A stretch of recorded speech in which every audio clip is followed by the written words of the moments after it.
काही काय सांगणार? नाशिकमध्ये गोकुळ गीते यांनी माघार घेतली आहे. मंत्री गिरीश महाजन यांनी आज पत्रकार परिषद घेत त्यांची माघार जाहीर केली आहे. यानंतर आपण आपल्या उमेदवारीवर ठाम आहात का? काय सांगणार? आज सकाळपासून मी माझा प्रचार दौऱ्यावर फिरत आहे आणि कार्यकर्त्यांचा चांगला रिस्पॉन्स मला भेटलेला आहे.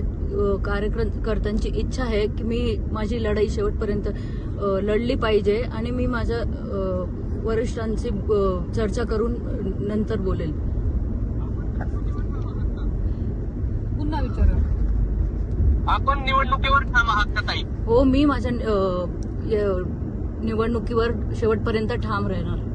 त्या प्रकारे गोकुळ गीते यांनी महायुतीला पाठिंबा जाहीर केला आहे आपला, आणि आपण पण या ठिकाणी आपला पाठिंबा या ठिकाणी महायुतीचे जे उमेदवार आहे नंदकिशोर महाजन यांना तुम्ही पाठिंबा जाहीर करणार का? गीते दादांनी 4 दिवस घेतले पाठिंबा द्यायला. मला निदान 4 तास बी भेटत नाहीयेत. मी नक्कीच माझा प्रतिसाद नंतर तुम्हाला कळवणार. या संदर्भात काही वरिष्ठांची चर्चा आपले पक्षाचे जे नेते आहे मंत्री गुलाबराव पाटील आहेत, त्याचप्रमाणे शिवसेना महिला आघाडीच्या पदाधिकारी आहे सरिता माळी आहे, विष्णू बंगाडे आहे, यांना विचारात घेऊन आपण आपला निर्णय लवकरच घेणार का? अजून काही ठरलेलं नाहीये. मी नक्कीच तुम्हाला पुढे कळवते. उमेदवारी कायम आहे आपली आता? हो, माझी कायम राहणार आहे.